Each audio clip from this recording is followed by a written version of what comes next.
নমস্কাৰ স্বাগতম জনাইছোঁ মোৰ অন্য টিভিটোলৈ আপোনালোকে চাবলৈ আৰম্ভ কৰিছে পদ্মপুৰ ব্লক। আজি মই উপস্থিত আছোঁ জংঘল ব্লক হাইস্কুলৰ খেলপথাৰত। ইয়াতেই আমাৰ শ্ৰদ্ধাৰ জুবিন গাৰ্গৰ কাৰ্য শ্ৰাদ্ধ আজি অনুষ্ঠিত কৰিছে। কেনেধৰণে অনুষ্ঠিত কৰিছে সেয়া সকলোখিনি আজি আপোনালোকক এই ভিডিঅ'টোৰ জৰিয়তে দেখুৱাই আছোঁ। আপোনালোকে ভিডিঅ'টো শেষলৈকে চাওক। কৰিছোঁ আমি আচলতে এনেকুৱা এটা দিন আমাৰ মাজত আহিব বুলি কোনোদিন আমি আশা কৰা নাছিলোঁ। হ'লেও এটা ভাবিব নোৱাৰা ধৰণে আমি সমগ্ৰ অসমবাসী, ভাৰতবাসী তথা বিশ্ববাসীয়ে আজি এই মহান ব্যক্তিজনৰ অকাল মৃত্যুত আমি সকলোৱে দুখ প্ৰকাশ কৰিছোঁ।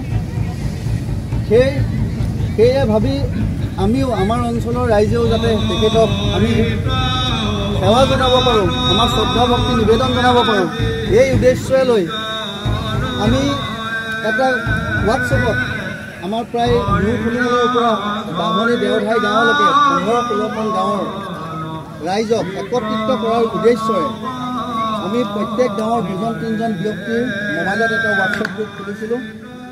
আমি ভবা নাছিলোঁ যে আমাৰ এই হোৱাটছএপ গ্ৰুপটোৰ পৰা আমাৰ এটা বৃহৎ মহান কাম আমি কৰিবলৈ সুবিধা পাম। শিল্পীজনক আমি সেৱা কৰাৰ ক্ষেত্ৰত যে আমি এনেদৰে সুবিধা পাম ভবা নাছিলোঁ। কিন্তু মই ৰাইজক পুনৰ কৰজোৰে সেৱা জনাইছোঁ। আমি জাতি ধৰ্ম নিৰ্বিশেষে একতাৰে যি আমাৰ এই অনুষ্ঠানভাগ জংঘল ব্লক হাইস্কুলৰ ফিল্ডত কৰিবলৈ আমি প্ৰয়াস কৰিছিলোঁ, আমি সেইমতে আশা কৰাৰ মতে আমি ফল পাইছোঁ আৰু ৰাইজো একত্ৰিত হৈছে। আৰু মোৰ ফালৰ পৰা মই অনুৰোধ জনাওঁ, জুবিনদাৰ যি আদৰ্শ তেখেতৰ কৈছিলে যে মোৰ কোনো জাতি নাই, মোৰ কোনো ধৰ্ম নাই, মই মুক্ত। আমি সেই আদৰ্শৰে আমি সকলো একেডাল এনাজৰীয়ে আমি বান্ধ খাই থাকিব বিচাৰোঁ। অনাগত দিনতো আমি এনেদৰে মহান কৰ্মসমূহ যাতে আমি কৰি যাব পাৰোঁ, আপোনালোকৰ সকলোৰে সহায় সহযোগত তাৰ বাবে আশীৰ্বাদ প্ৰদান কৰিব। আমাৰ মাজত উপস্থিত আছে আমাৰ শ্ৰদ্ধাৰ মৰিয়নি বিধানসভা সমষ্টিৰ মাননীয় শ্ৰীযুত ৰূপগোস্বামী ডাঙৰীয়া। তেখেতেও আমাৰ এই ৰাইজৰ আমন্ত্ৰণ মৰ্মে আমাৰ এই অনুষ্ঠানত আহি উপস্থিত হৈছেহি। তেখেতকো আমি সেৱা জনাইছোঁ। আৰু আমি এটা কথা গৌৰৱ কৰি কৈছোঁ, যিহেতু আমাৰ মৰিয়নি সমষ্টিৰ বিধায়কজনে প্ৰথম জুবিন গাৰ্গ ডাঙৰীয়াৰ মৃত্যুৰ খবৰ শুনি মৰ্মহতা হৈ তেখেতৰ অন্ত্যেষ্টিকাৰ কাৰণে তেখেতৰ 10 বিঘা মাটি দিম বুলি কৈছিলে। এইটো আমাৰ সমগ্ৰ ভাৰতবাসী, বিশ্ববাসীৰ বাবে আমাৰ মৰিয়নিবাসীয়ে কিন্তু আমি প্ৰথম গৌৰৱ অনুভৱ কৰোঁ। তেখেতৰ মহানুভৱতাক আমি সঁচাকৈ আমি শ্ৰদ্ধা জনাইছোঁ। আমি আজি এই দিনটো তেখেতৰ আদ্য শ্ৰাদ্ধ হিচাপে আমি ইয়াত নাম প্ৰসংগ কৰিছোঁ, আমি অনেকখিনি কাৰ্যসূচী লৈছোঁ। আৰু এটা মই আপোনালোকক ইয়াতে এটা কথা জনাই থওঁ, বহুতে জানে আমি এই অনুষ্ঠানভাগ অনুষ্ঠিত কৰিবলৈ কোনো ধৰণৰ আমি ইয়াত সমিতি গঠন কৰা নাই।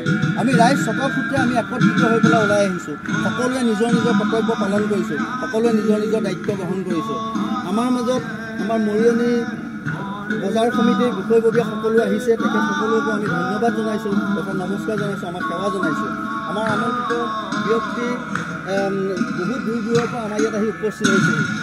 আমাৰ যোৰহাটৰ বন সংৰক্ষণ মণ্ডলৰ সহকাৰী বন বিষয়া আমাৰ মাজত আহি উপস্থিত হৈছেহি। শ্ৰদ্ধাৰ মোৰ দাদা স্বৰূপ শ্ৰদ্ধাৰ ৰূপক ভূঞা ডাঙৰীয়া, তেখেতকো মই আমাৰ অঞ্চলত এই কাষলৈ আহিবলৈ অনুৰোধ জনাইছোঁ।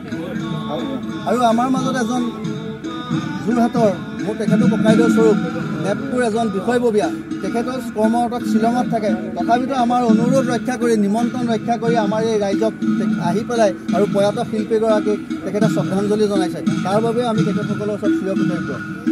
আমাৰ ইয়াত উপবিষ্ট যিসকল ব্যক্তি আছে, মই তেখেতসকলক আমাৰ আজি অনুষ্ঠান লৈছিলোঁ, আমি জুবিনদাৰ আত্মাৰ সদ্গতিৰ কাৰণে আমি জুবিনদা বুলি মাটি চাকিৰে আমাৰ যুৱকসকলে এই জুবিনদা বুলি এই মাটি চাকিৰে তেখেতৰ নামটো ইয়াত লিপিবদ্ধ কৰিছে। আমি এই বন্তি প্ৰজ্বলনে তেখেতৰ আত্মাৰ সদ্গতি কামনা কৰিম। এই মহান কৰ্মভাগ শুভাৰম্ভণি কৰিবৰ বাবে মই আমাৰ শ্ৰদ্ধাৰ জংঘল ব্লক হাইস্কুলৰ সহকাৰী শিক্ষক শ্ৰীযুত নগেন গগৈ দেৱক মই অনুৰোধ জনাইছোঁ আৰু তেখেতক সহযোগ কৰি দিবৰ বাবে মই আমাৰ এই জংঘল ব্লক অঞ্চলৰে এজন সমাজকৰ্মী তথা শিক্ষক শ্ৰীযুত শশা গগৈ ডাঙৰীয়াক মই অনুৰোধ জনাইছোঁ আৰু লগতে তেখেতৰ পৰিয়ালৰ সকলো সদস্যকো এই ক্ষেত্ৰত সহযোগ কৰিবলৈ মই অনুৰোধ জনাইছোঁ। বাকী ৰাইজে ইয়াত বন্তি জ্বলোৱাৰ পিছত আপোনালোকে নিৰ্দিষ্টভাৱে সকলোৱে এগছ এগছ বন্তি জ্বলক। আমি ইয়াত 552 গছ চাকিৰে আজি এই আমাৰ আদ্য শ্ৰাদ্ধস্থলী চাৰিওকাষে আমি বন্তি পোহৰেৰে উজ্জ্বলাই ৰাখিম বুলি আমি প্ৰয়াস কৰিছিলোঁ আৰু আমি সেই মুহূৰ্তত আহি পেলাই ইয়াত উপস্থিত হৈছোঁ। গতিকে মই আমাৰ শ্ৰদ্ধাৰ নগেন গগৈ ছাৰক মই অনুৰোধ জনাইছোঁ তেখেতে এই বন্তি গছ প্ৰজ্বলন কৰি এই অনুষ্ঠানটো শুভ আৰম্ভ কৰিব বুলি। ধন্যবাদ।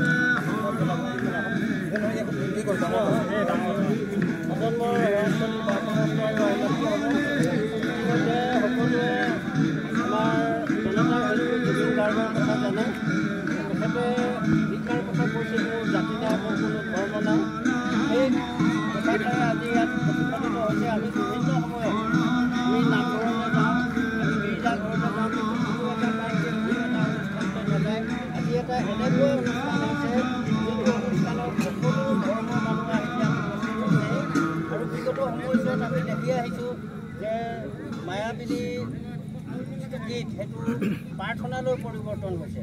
আমি কিছুদিনৰ আগতে দেখিলোঁ কালি পৰহি আমাৰ জগতগুৰু শ্ৰী শ্ৰী জন্ম নাম প্ৰসংগৰ বাহিৰেও যিটো শোভাযাত্ৰা হৈছে য'ত হৰিনাম হ'ব লাগিছিলে তাত মায়াবিনী গীতটো পৰিৱেশন কৰিছে। আমি দুৰ্গা দেৱীৰ যি বিসৰ্জন অনুষ্ঠান আছিলে দুৰ্গা দেৱীৰ বিসৰ্জন অনুষ্ঠানতো আমি দেখি আহিছোঁ তাতো সকলে মায়াবিনী অনুষ্ঠান পৰিৱেশন কৰিছে মায়াবিনী গীতটো। গতিকে ইয়াৰ পৰা আমি এটা কথা আমি বাৰুকৈ উপলব্ধি কৰিছোঁ যে সকলো ভগৱানৰ ওপৰত আমি জুবিন গাৰ্গক আমি ৰাখিব পাৰোঁ। যিহেতু ভগৱানৰ নাম কীৰ্তনৰ পৰিৱৰ্তে জুবিনৰ গীত পৰিৱেশন কৰিছে আৰু মই যুৱকসকলক এইখিনিতে যিসকলে আমাৰ অনুষ্ঠানে আছে অনুষ্ঠানসকলক অনুৰোধ জনাব খুজিছোঁ যে আমি কেৱল এই অনুষ্ঠান কৰিয়ে ক্ষান্ত থাকিব নালাগে। যিহেতু এটা ইতিমধ্যে হোৱাটছআপ গ্ৰুপ হৈ গৈছে, ইতিমধ্যে আমাৰ সন্মানীয় উদ্যোক্তাই আমাক জানিবলৈ দিছে যে হোৱাটছআপ গ্ৰুপটো এটা ৰক্তদান গ্ৰুপ হিচাপে পৰিগণিত হ'ব। আৰু মই লগতে এটা আহ্বান জনাইছোঁ যিহেতু আমি জুবিন দাক যুগে যুগে জীয়াই থাকিব লাগিব। আমি এনেধৰণে চাকি বন্তি হয়তো আৰু 10-20 বছৰ আমি প্ৰজ্বলন কৰি থাকিম, কিন্তু এটা দিন আহিব হয়তো আমি ক্ৰমান্বয়ে আমাৰ নতুন প্ৰজন্মই যিসকল আহি থাকিব সেইসকলে হয়তো এদিন পাহৰি যাব পাৰে। গতিকে আমি এনেকুৱা এটা অনুষ্ঠান কৰিব লাগিব ইয়াত জুবিনৰ নামত এখন যদি আমি সংগীত বিদ্যালয় এই গ্ৰুপটোৱে প্ৰতিষ্ঠা কৰে তেতিয়া খুব ভাল হ'ব সকলো ৰাইজৰ সুবিধা লৈ মই আজি বন্তি গছ প্ৰজ্বলন কৰিবলৈ আগবাঢ়িছোঁ।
Koma te